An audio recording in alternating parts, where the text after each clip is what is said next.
Hi friends, இன்றைக்கி நம்மளுடைய சேனலில் பொதுவாக மேக்ரோனி பார்த்தீங்கன்னா நம்ம தனித்தனியாக வேக வச்சுட்டு செய்வோம். அந்த மாதிரி இல்லாமல் ஒன் பார்ட்டில் குக்கரில் வந்து எப்படி பண்ணுறது நான் இன்றைக்கி உங்கள் கூட ஷேர் பண்ணிக்க போகிறேன். ரொம்ப ஈஸியான மெத்தட் தான் ஃப்ரெண்ட்ஸ். இப்போ டின்னருக்கு இல்லை பிரேக்ஃபாஸ்ட்டுக்கு டைம் ஆகிடுச்சு அப்படின்னா கண்டிப்பாக இந்த மெத்தட் நீங்கள் ஃபாலோ பண்ணலாம். டேஸ்ட்டும் ரொம்பவே நல்லாயிருக்கும். சீக்கிரமாகவும் வேலை முடிஞ்சிடும், டேஸ்ட்டும் ரொம்பவே நல்லாயிருக்கும். இதை வந்து நீங்கள் நார்மல் குக்கரில் செய்யலாம். அதில் செய்யும்போது ஒரு 10லேருந்து 12 நிமிஷம் போல் டைம் எடுக்கும். நான் வந்து இதை ஜீக் ரோபோ குக்கில் தான் உங்களுக்கு இன்றைக்கி சமைச்சு காட்ட போகிறேன். நான் இப்போ இது தான் யூஸ் பண்ணிகிட்ருக்கேன். நீங்கள் வீடியோஸில் பார்த்துருப்பீங்க. இதுக்கு டீட்டெயிலான ஒரு வீடியோ கூட நான் போஸ்ட் பண்ணியிருக்கேன் ஃப்ரெண்ட்ஸ். அதோடைய லிங்க்குமே நான் கீழே டிஸ்கிரிப்ஷன் பாக்ஸில் கொடுக்குறேன். இன்கேஸ் நீங்கள் பார்க்கணும் அப்படின்னா செக் பண்ணி பார்த்துக்கலாம். இப்போ இந்த குக்கர் வாங்குறதுக்கு ஒரு சின்ன ஆஃபர் போயிட்டுருக்கு. ஸ்க்ரீனில் தெரியக்கூடிய இந்த கோடு யூஸ் பண்ணி நீங்கள் பர்ச்சேஸ் பண்ணிங்க அப்படின்னா உங்களுக்கு 500 ருபீஸ் வந்து லெஸ் ஆகும் ஃப்ரெண்ட்ஸ். இதை வாங்குறதுக்கான லிங்க் கோடு எல்லாமே உங்களுக்கு கீழே டிஸ்கிரிப்ஷன் பாக்ஸில் கொடுத்துட்றேன். இன்கேஸ் நீங்கள் வாங்க போகிறீங்க அப்படின்னா யூஸ் பண்ணிக்கோங்க. இப்போ வாங்க இந்த மேக்ரோனி வந்து எப்படி பண்ணுறதுன்னு சொல்லி வீடியோக்குள்ளே போய் பார்க்கலாம். இப்போ எப்படி பண்ணுறதுன்னு பார்க்கலாம். ஸ்விட்ச் ஆன் பண்ணதுக்கப்புறமா கீழே பார்த்தீங்கன்னா பட்டன்ஸ் வந்து கொடுத்துருப்பாங்க. அதில் ஆன் பட்டன் ப்ரெஸ் பண்ணிவிட்டு சாட்டே மோட் வந்து ப்ரெஸ் பண்ணிக்கோங்க. ஏன்னு பார்த்தீங்கன்னா ஃபர்ஸ்ட் எல்லாமே வதக்க தான் போகிறோம். அதுக்கு சாட்டே இருந்தால் தான் கரெக்டாக இருக்கும். சாட்டே பட்டன் ப்ரெஸ் பண்ணும்போது தானே டைமிங் வந்து எடுத்துக்கும். இப்போ டைமிங் வந்து ஸ்டார்ட் ஆகிடுச்சு பாருங்கள். இப்போ செய்ய ஸ்டார்ட் பண்ணிடலாம். இப்போ இந்த பாத்திரத்தில் 2 டீஸ்பூன் அளவுக்கு எண்ணெய் சேர்த்துக்கலாம். இந்த அளவு பார்த்திங்கன்னா நான் பெரிய பவுலில் மேக்ரோனி எடுத்து வச்சுருக்கேன். அதுக்கு கரெக்டாக இருக்கும். எண்ணெய் காஞ்சதுக்கப்புறமா சின்ன துண்டு அளவுக்கு பட்டை, ஒரே ஒரு கிராம்பு, 1/4 டீஸ்பூன் அளவுக்கு சோம்பு சேர்த்துக்கிறேன். 3 பச்சை மிளகா கட் பண்ணி வச்சுருக்கேன், அதையே சேர்த்துக்கலாம். இது வந்து காரம் கிடையாது. இன்கேஸ் காரமாக இருந்துச்சுன்னா நீங்கள் 2 பச்சை மிளகா சேர்த்துக்கோங்க. 2 பெரிய வெங்காயம் இந்த மாதிரி நீல வாக்கில் கட் பண்ணி வச்சுருக்கேன், அதையே சேர்த்துக்கலாம். சேர்த்துட்டு நல்லா வதக்கிக்கோங்க. இதில் வதங்குறதுக்கு ரொம்ப டைம் எடுக்காது, ஒரு 20 to 30 செகண்ட்ஸ் அவ்வளோதான். நல்லா வதங்கி வந்திருக்கு. இந்த ஸ்டேஜில் ஒரு பெரிய தக்காளி கட் பண்ணி வச்சுருக்கேன், அதையே சேர்த்துக்கலாம்.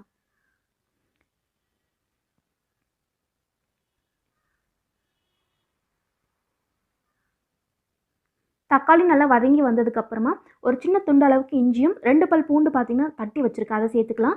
இந்த மாதிரி தட்டி சேர்த்துக்கும் போது ஃப்ளேவர் நல்லாயிருக்கும் ஃப்ரெண்ட்ஸ். நீங்கள் இந்த மாதிரி தட்டி சேர்க்கல அப்படின்னா கூட இஞ்சி பூண்டு பேஸ்ட் வந்து சேர்த்துக்கலாம், அதுவுமே நல்லா தான் இருக்கும். இப்போ சேர்த்தாச்சு, நல்லா வந்து கலந்து விட்டுக்கலாம். இந்த மாதிரி வதங்கி வந்ததுக்கப்புறமா 1/4 டீஸ்பூன் அளவுக்கு மஞ்சள் தூள் சேர்த்துருக்கேன். 1/2 டீஸ்பூன் அளவுக்கு காஷ்மீரி மிளகாய் தூள், 1/2 டீஸ்பூன் சிக்கன் மசாலா சேர்த்துருக்கேன். 1/4 டீஸ்பூன் பார்த்திங்கன்னா கரம் மசாலா.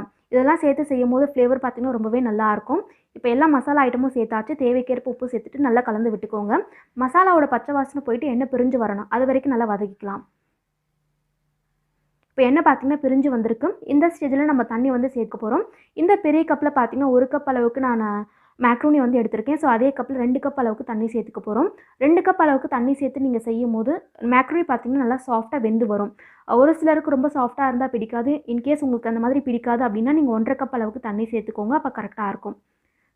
தண்ணி பார்த்திங்கன்னா சேர்த்தாச்சு. இது நல்லா கொதி வரட்டும். இதில் வந்து கொதி வரத்துக்கு ரொம்ப டைம் எடுக்காது ஃப்ரெண்ட்ஸ், ஒரு 30 செகண்ட்ஸ் அவ்வளோதான். இப்போ பாருங்கள், உடனே கொதி வர ஸ்டார்ட் ஆகிருக்கு. எண்ணெய் பிரிஞ்சு வரட்டும், அதுக்கப்புறமா நம்ம மேக்ரோனி உள்ளே சேர்த்துக்கலாம். இப்போ நல்லா கொதி வர ஸ்டார்ட் ஆகிருக்கு. இந்த ஸ்டேஜில் நான் என்ன பண்ணுறேன்னா 1 கப் அளவுக்கு மேக்ரோனி உள்ளே சேர்த்துக்கிறேன். நான் எந்த கப்பில் தண்ணி மெஷர் பண்ணணும்னோ அதில் 1 கப் அளவுக்கு சேர்த்துருக்கேன். சேர்த்துட்டு நல்லா கலந்துக்கலாம். இந்த ஸ்டேஜில் உப்புலாம் இருக்கான்னு கரெக்டாக செக் பண்ணி பார்த்துட்டு உடனே க்ளோஸ் பண்ணிவிடுங்க ஃப்ரெண்ட்ஸ். அப்போ தான் வந்து கரெக்டாக இருக்கும். இப்போ நம்ம லிட் போட்டு வந்து க்ளோஸ் பண்ணிக்கலாம். நீங்கள் குக்கரில் செய்யும் போது இதே ப்ராசஸ் தான். இந்த மாதிரி செஞ்சதுக்கப்புறமா லாஸ்ட்டாக என்ன பண்ணுங்கன்னா கொஞ்சமாக மல்லித்தலை தூவிட்டு மீடியம் ஃப்ளேமில் ஒரு விசில் விட்டு எடுத்துக்கோங்க. இதில் வந்து பார்த்திங்கன்னா ஒரு விசில்லாம் கிடையாது, 5 நிமிஷத்துக்குள்ளவே குக் ஆகிடும். டோட்டலாக பார்த்திங்கன்னா ஒரு 7 மினிட்ஸில் எனக்கு ரெடி ஆகிடுச்சு. இப்போ மேனுவலில் பார்த்திங்கன்னா 5 மினிட்ஸ் போல் நான் செட் பண்ணிக்கிறேன்.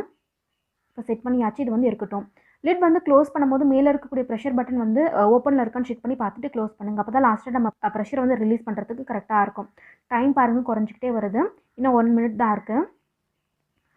லாஸ்ட்டாக பார்த்திங்கன்னா இந்த மாதிரி பீப் சவுண்ட் கொடுத்துட்டு ஆஃப் ஆகிடும், அவ்வளோதான்.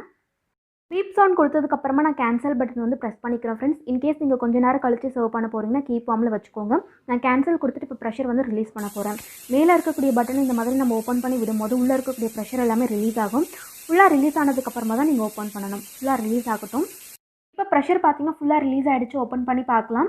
ஓப்பன் பண்ணதுக்கப்புறமா உடனே கலந்து விட்டுறாதீங்க, கொஞ்சம் நேரம் டைம் கொடுங்க. அப்போ தான் உங்களுக்கு வந்து பார்த்திங்கன்னா உடஞ்சி போகாமல் கரெக்டாக இருக்கும்.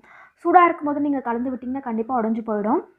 இப்போ கொஞ்சம் ஹீட் பார்த்திங்கன்னா குறைஞ்சிருக்கு, நம்ம நல்லா கலந்து விட்டுக்கலாம். இப்போ பார்க்குறதுக்கு இந்த மாதிரி தான் இருக்கும். ஒரு 2 நிமிஷம் போல் நீங்கள் டைம் கொடுத்தீங்க அப்படின்னா கரெக்டான பதத்தில் உங்களுக்கு கிடச்சிரும்.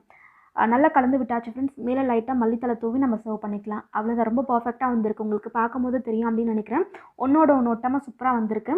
உங்களுக்கு இந்த அளவுக்கு ரொம்ப சாஃப்டாக வேண்டாம் அப்படின்னா நீங்கள் 1.5 கப் அளவுக்கு தண்ணி சேர்த்து செஞ்சுக்கோங்க. அப்போ உங்களுக்கு இனிமேல் பார்த்திங்கன்னா கொஞ்சம் க்ரன்ச்சியாக இருக்கும் சாப்பிடும் போது. இது எனக்கு செய்கிறதுக்கு டோட்டலாக டைம் எவ்வளோ தேவைப்பட்டுச்சுன்னு பார்த்தீங்கன்னா ஒரு 7 நிமிஷம் அவ்வளோதான். அதுக்குள்ளவே செஞ்சு முடிச்சிட்டோம். ரொம்ப ஈஸியான மெத்தட் தான். ஸோ கண்டிப்பாக ட்ரை பண்ணி பாருங்கள். இந்த குக்கரோட லிங்க் வந்து நான் கீழே கொடுத்துருக்கேன். இன்கேஸ் உங்களுக்கு தேவைப்பட்டுச்சுன்னா யூஸ் பண்ணிக்கோங்க. அவ்வளோதான் ஃப்ரெண்ட்ஸ். இந்த வீடியோ உங்களுக்கு பிடிச்சிருக்கும் அப்படின்னு நினைக்கிறேன். பிடிச்சிருந்தால் மறக்காமல் சேனலுக்கு சப்ஸ்கிரைப் பண்ணிக்கோங்க. இது போல் இன்னொரு வீடியோவில் பார்க்கலாம். தேங்க்யூ. கொஞ்சம் கூட ஒட்டாமல் சூப்பராக வந்திருக்கு.